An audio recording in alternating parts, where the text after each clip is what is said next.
That was the year she had it all. And it was also the year my inheritance came through. Genevieve Reed. Back in college, she was our class president, the only daughter of Northwood City's wealthiest man. A certified genius with a perfect GPA and a full-ride scholarship to Harvard already in her pocket. For some reason known only to her, she turned down the Ivy League to enroll at our decent but unremarkable state university. A legend like her shouldn't have ever crossed paths with a guy like me. But then just before graduation, disaster struck. A massive financial scandal. Her family's assets were seized, their bank accounts frozen. Overnight, the princess was out on the street. That's when a check from a long-lost grant estate landed in my bank account. It wasn't a fortune, but it was more money than I'd ever seen. I thought about my own family, a long line of blue-collar workers, good people who worked with their hands and never had the chances I did. The thought, crazy and audacious, flashed through my mind. This is my chance. So, I drove my beat-up Prius to where she was staying and made her an offer she couldn't refuse. I'd give her the seed money to rebuild her life. In return, I wanted her to have my child. I never expected her to actually do it. And I sure as hell never expected her to take that money and, against all odds, claw her way back to the top, rebuilding her family's empire from scratch. To avoid the inevitable reckoning, I did the only thing I could think of. I took our daughter, only a few months old, and vanished. That was 2 years ago now. My hand was cuffed to a bedpost and I was watching her walk toward me one slow, deliberate step at a time. A cold smile played on her lips. My eyes widened in terror. Don't do anything crazy. Killing me is still a felony. Her eyes, the color of warm whiskey, sparkled with something that was murder. Honey, she purred, her voice a low, dangerous caress. It's getting late. Time for bed. Pretty lady, want to buy some lemonade? It's super sweet. I promise. Oh, you're so cute. Can I just pinch your cheeks? Hey there, little one. How much for a cup? I was stretched out on a faded lawn chair, a cigarette dangling from my lips, watching my daughter Hope as she stood on a wobbly stool. She expertly charmed the college students milling around the campus quad, their wallets opening for her big brown eyes and even bigger smile.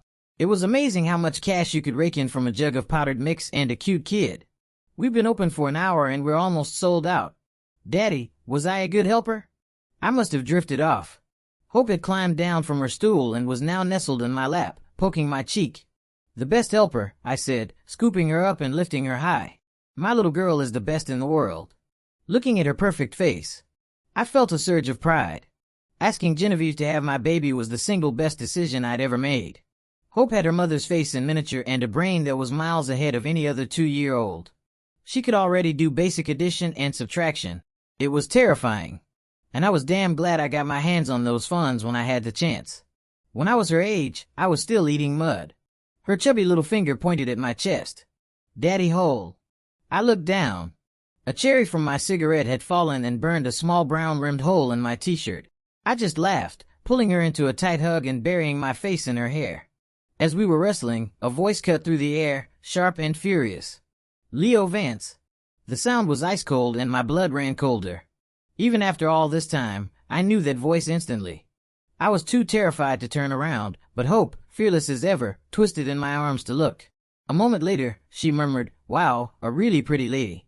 I took a few deep breaths, telling myself to stay calm, but my heart was hammering against my ribs. Finally, I forced myself to turn.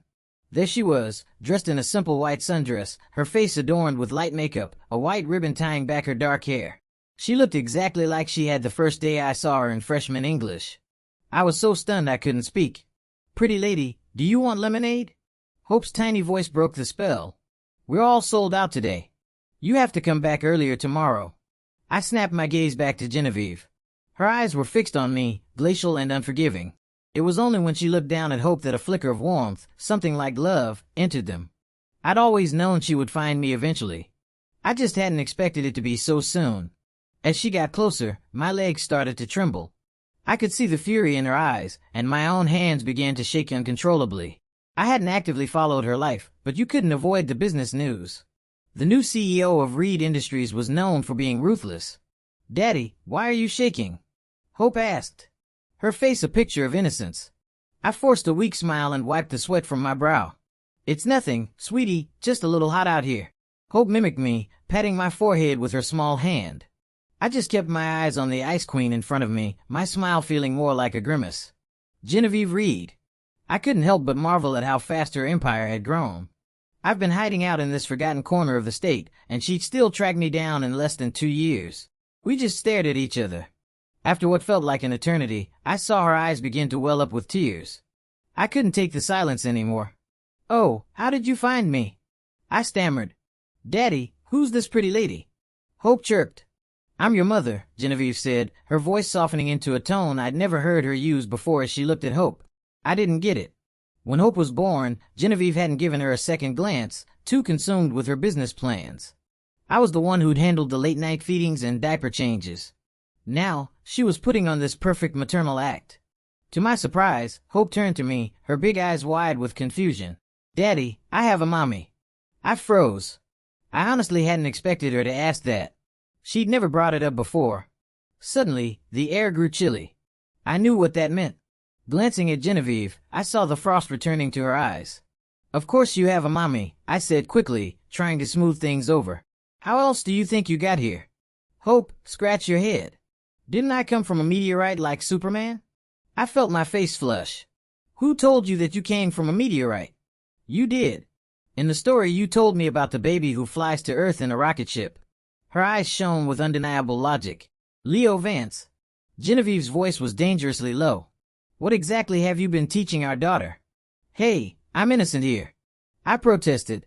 How was I supposed to know a 2-year-old would get philosophical about it? "See, Jen, I told you he was no good. He's already filling her head with nonsense."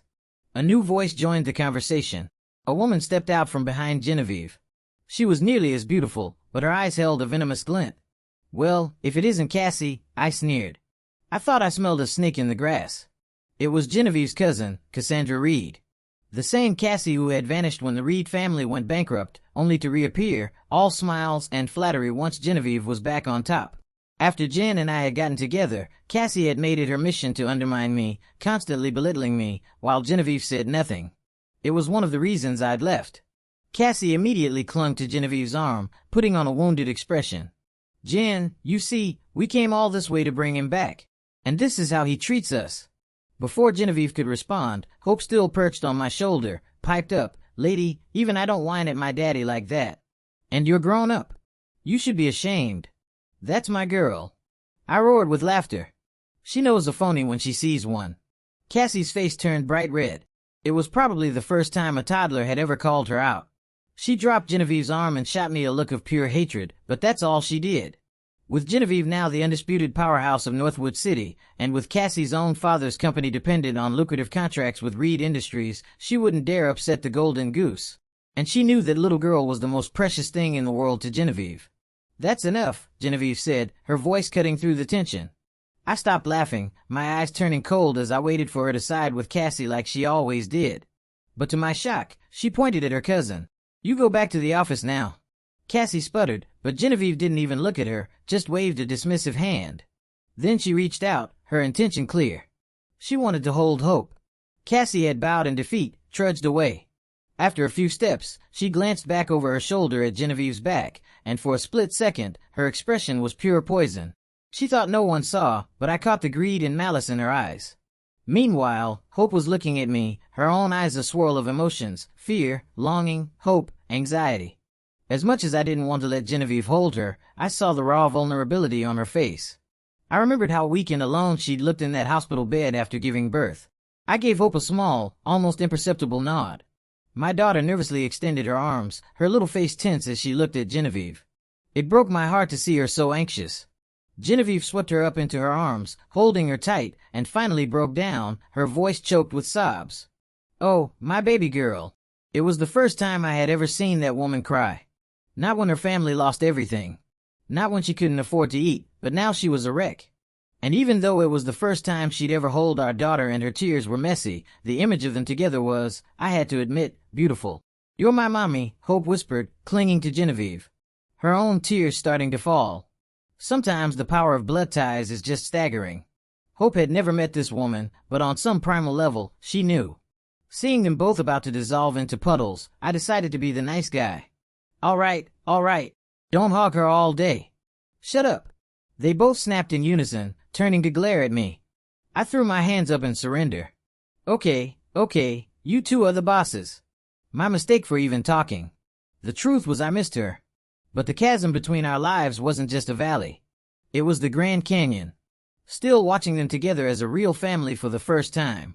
A genuine smile spread across my face. As they sat there, lost in their own world. I slipped away to buy a couple of bottles of water.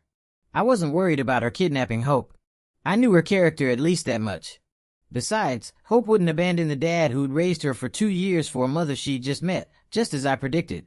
When I returned, they were sitting on a bench, holding hands and chatting like old friends. The girl I loved and the child she'd given me who looked just like her. For a fleeting moment, I wished we could stay like this forever. But reality always has a way of crashing the party. When she saw me, Genevieve stood up, her hand tightening around Hope's. She opened her mouth, her expression hesitant. "Leo, I want to." "Don't even think about it." I cut her off. Just because I let them have a moment didn't mean she could just take my daughter. I knew that look. I knew exactly what she was going to ask. Just then, my parents, who ran a small produce stall at the local farmer's market, walked over. Even with the inheritance money, my folks couldn't sit still. They'd been working their whole lives. They saw Genevieve and froze. Their shock quickly turning to awkwardness. "Jen, honey, you're here," my mom said. After all, they'd been my accomplices in the Great Escape. A reunion with her daughter-in-law was bound to be a little tense. Genevieve just nodded politely. "Mom, Dad." I wasn't playing nice. She could see Hope fine, but she wasn't taking her. I swooped in and lifted Hope into my arms. I could feel her reluctance, her little eyes gazing longingly at Genevieve. I deliberately avoided her gaze, terrified that one look would make me cave. My parents saw my defensive posture and immediately understood. They stepped forward, flanking me like bodyguards, their eyes fixed warily on Genevieve. Seeing our united front, Genevieve knew she wasn't winning this battle today. She let out a soft sigh. "I have to get back to the office," she said, her excuse a little too quick. She turned and walked away. Watching her leave, I hesitated. Then, thinking of her as Hope's mother, I decided to give her a warning. "Hey." She stopped but didn't turn around. She was probably afraid that if she did, she'd come right back and fight for Hope. "Watch out for Cassie. The look she gave you when she left. It wasn't right." I saw her shoulders relax slightly. Then a small triumphant smile touched her lips, though I could only see it in my mind's eye. "The idiot still cares about me," she was probably thinking. She gave a small wave over her shoulder without looking back, got in her car, and drove away. In my arms, Hope's eyes filled with tears as she watched the car disappear. "Daddy," she whispered, "will I ever see Mommy again?" The three adults, my mom, my dad, and me, just looked at each other, a silent, helpless exchange. "You will, sweetie," I said, the lie tasting like ash in my mouth. Then, without another word, we abandoned our little lemonade stand and rushed home. Back in the living room, Hope was still beaming, already planning what she'd wear the next time she saw her mom. The three of us, however, sat in grim silence. "We have to move," I said finally. My parents looked at me, then nodded in agreement. My dad pulled Hope into his lap. He'd been disappointed when he first found out I was having a daughter, but now he wouldn't trade her for 10 grandsons. They had seen what happened today. They knew that with the Reed's power and influence, taking Hope from us would be easy. Genevieve could just put the word out and half the city would line up to do her a favor. "They'll have to get through me first," my mom muttered, stroking Hope's hair. "No one is taking my granddaughter." I frowned, taking a deep drag from my cigarette. "No time to waste. We pack tonight and leave. Forget the market stall. Forget the lemonade stand. Just grab the valuables." The inheritance my parents had received was mostly untouched. They'd been living off the money they earned from their stall. We had the means to disappear again. The house filled with the sounds of frantic packing. A short while later, we were sitting in the living room, surrounded by a few suitcases and the chaotic mess of our hasty departure. Hope, oblivious, was still hopping around, giddy with the thought of seeing her mother again. "Daddy, are we moving?" she asked as the sky outside began to darken. "We are," I said, trying to sound cheerful. "We're getting a bigger house so Mommy can come visit all the time." A wave of guilt washed over me as I saw her dance with joy. I considered telling her the truth, but decided against it. She'd never agree to leave if she knew. When it was late enough, I picked up a sleepy Hope with one arm and grabbed my suitcase with the other. My parents followed with theirs. I opened the front door and froze. Standing on the doorstep, bathed in the pale glow of the porch light, was Genevieve. Her expression was unreadable. A chilling calm. Well, this is a coincidence, she said, a ghost of a smile on her face. Going somewhere, honey, with all your luggage. My mind went blank. Is there anything more awkward than your wife catching you in the middle of running away from her? Fancy seeing you here? I managed, my laugh sounding hollow.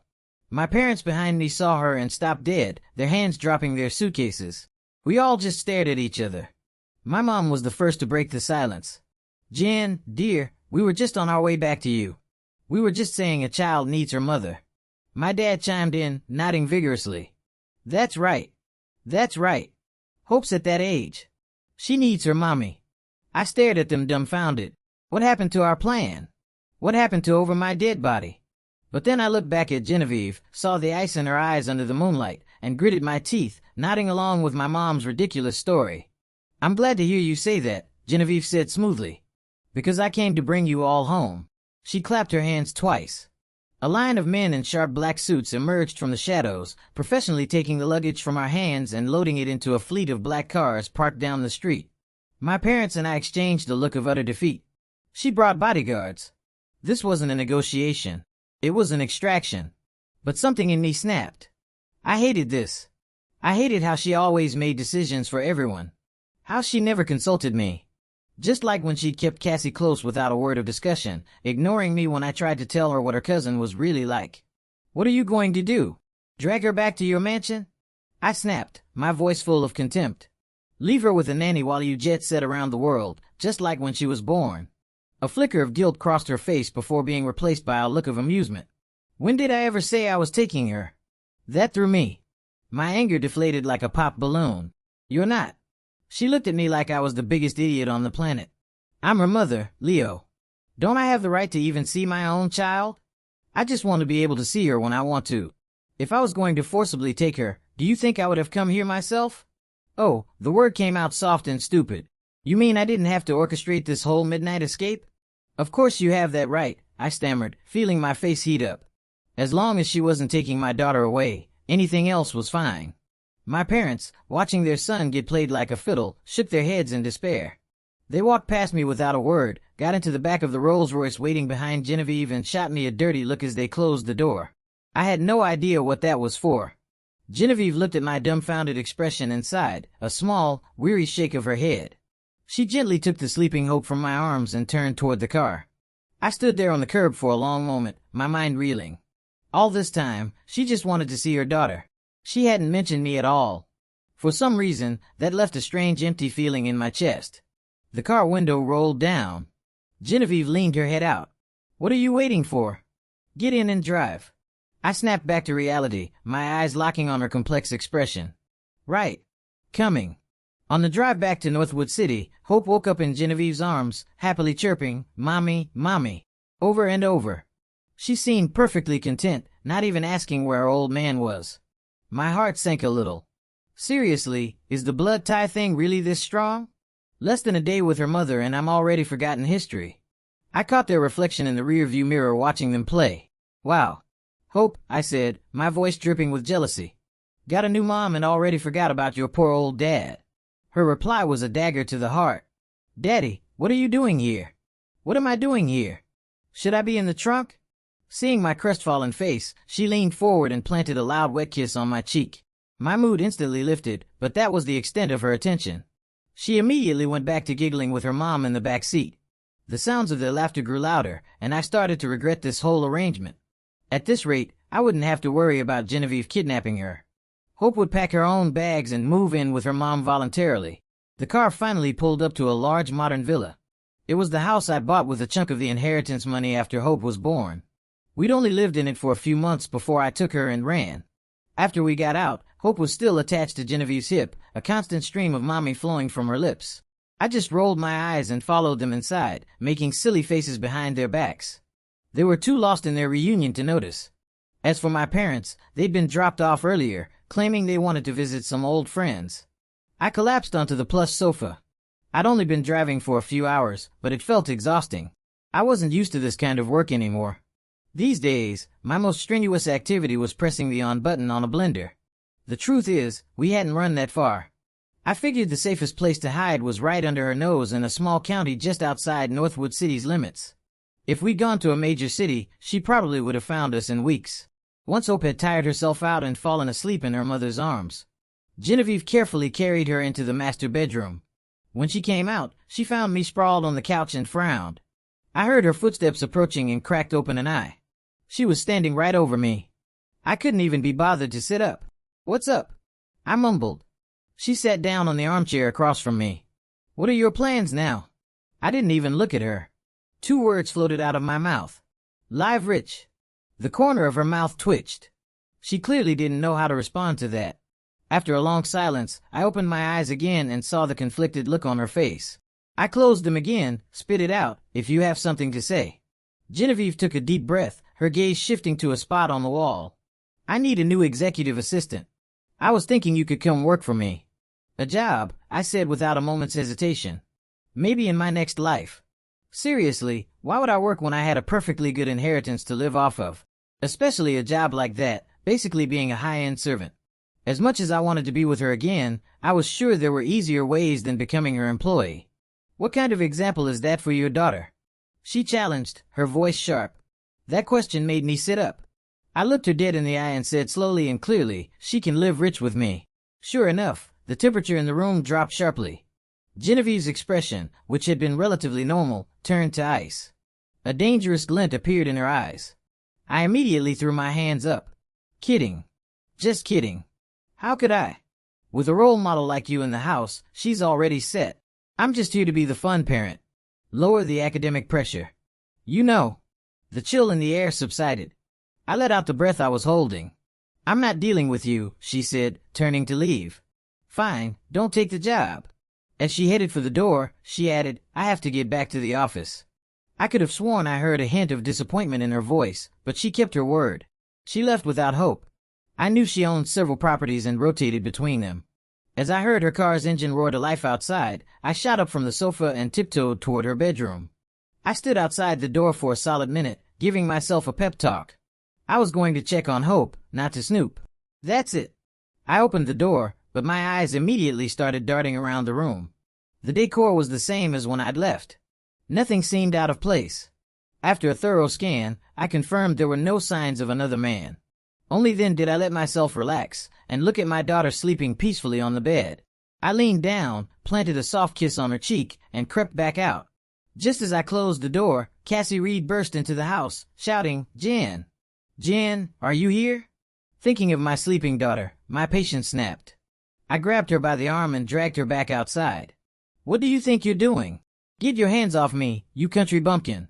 "Genevieve went to work," I said, my voice cold, ignoring her insult. "Oh, look who it is," she sneered. "The runaway husband couldn't stay away, could you? Had to come crawling back to sponge off my cousin." I gave her a nasty smile. "That's right. I'm back to live the good life, better than some people I know who'd sell their own soul for a promotion." Cassie took a step back, her face a mask of shock. "Oh, how did you know?" I leaned in close, my voice a conspiratorial whisper. "That little incident in Miami with that crypto billionaire. Do I need to be more specific?" "Cassandra. Such a pretty name for such a nasty two-faced snake." I knew far more than she thought I did. She pointed a trembling finger at me, sputtering, "You're lying," before turning and practically fleeing the property. Watching her retreat, I smirked. "You can't play me, kid. You're not in my league." "Is that so? You seem to know quite a lot." I whipped around. Genevieve was standing right behind me. I jumped like I'd seen a ghost, clutching my chest. "You? Why are you back again?" My reaction seemed to erase any curiosity from her face, replacing it with a familiar frost. "What?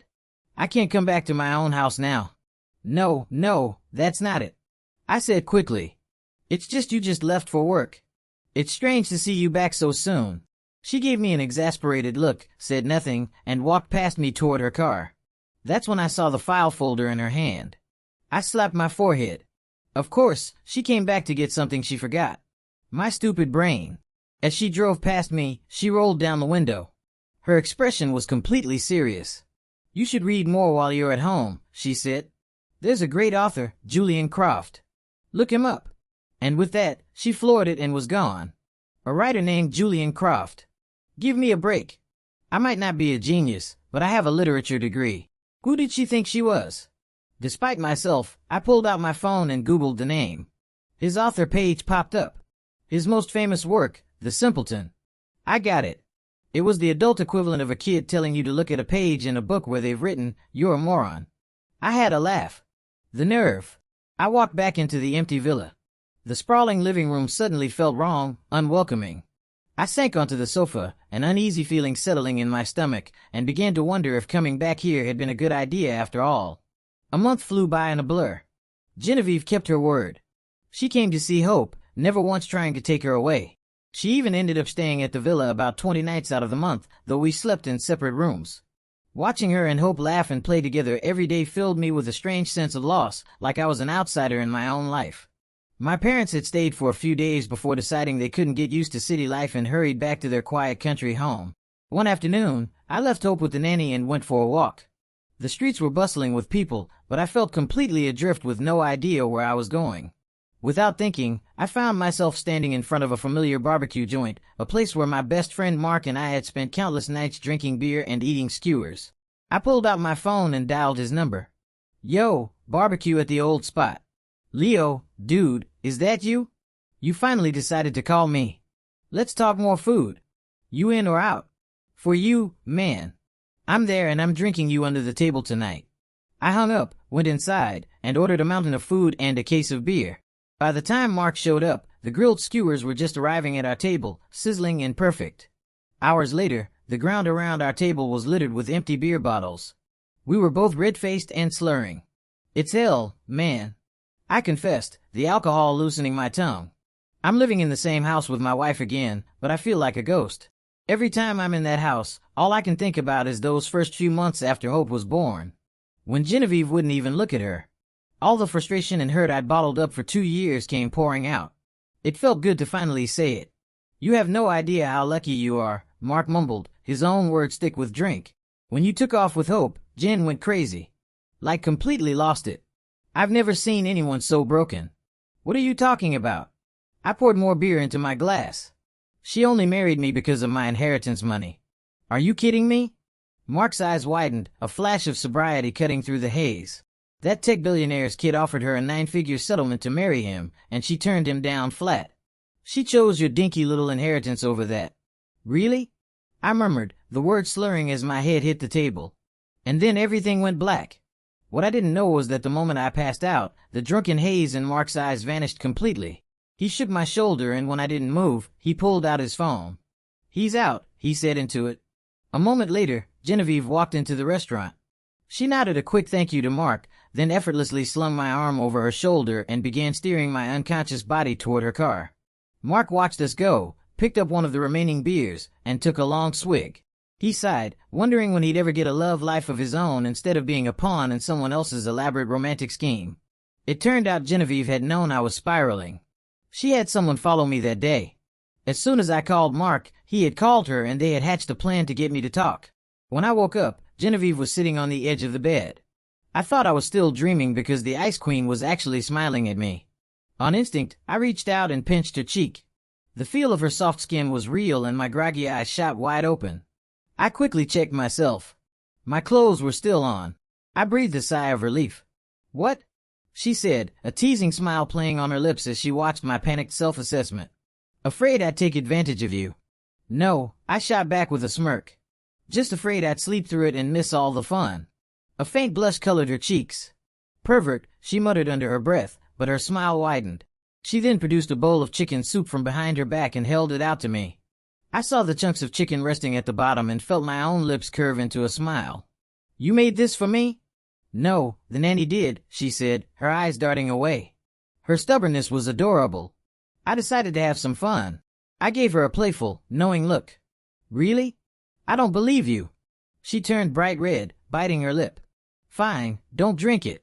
"I'll just take it away," she huffed, making a move to stand. I snatched the bowl from her hands. "I'll drink it." "Of course, I'll drink it." I took a sip. It was delicious, rich, and flavorful, but I put on a pained expression and pointed at the bowl. "Ugh, it's so salty and bitter." She immediately grabbed the bowl back. "That's impossible." "I barely put any salt in," she said and took a sip herself to check. I just watched her, a feeling of pure happiness washing over me. But even in that moment, the memory of those first few months was still a thorn in my heart. Realizing she'd been tricked, Genevieve blushed an even deeper shade of crimson. She shot me an annoyed but fond glare, then turned to leave the room. Just as she reached the doorway, she paused and looked back at me, her expression suddenly serene. "Tomorrow," she said calmly. "Tomorrow, you'll understand everything." Her words left me completely baffled. Understand what? She wouldn't say another word. And no matter how much I racked my brain, I couldn't figure it out. I just have to wait. The next day, the news was everywhere. Genevieve Reed had done the unthinkable. She had personally turned her own uncle and his entire family over to the authorities. The scandal had started with her cousin, Cassie, being investigated for embezzling company funds, which then led to the discovery of her father's much larger crimes. Years of tax evasion and fraudulent accounting. The name Genevieve Reed became legend in Northwood City. In the back rooms and boardrooms of the city's elite, she was now marked as a person never ever to be crossed. If she could do that to her own family, what wouldn't she do to an enemy? I was sitting on the sofa staring at my phone, watching a clip of Genevieve at a press conference, calmly and methodically laying out every one of her uncle and cousin's crimes. Seeing her up there on that stage, powerful and in command, I was completely mesmerized. Suddenly, a pair of soft arms wrapped around my neck and her unique scent filled the air. "Honey," she whispered in my ear, her voice thick with emotion. "Do you have any idea how much I wanted to hold Hope when she was born?" Her voice cracked, but I didn't dare. My uncle, his family, they were watching my every move. The moment I showed any weakness, they would have used Hope to control me. I already knew they were the ones who ruined my father. I had to get my revenge. I had to be cold. I had to build my defenses one piece at a time. But just when I was finally strong enough to fight them, you, my faithless husband, took our daughter and disappeared.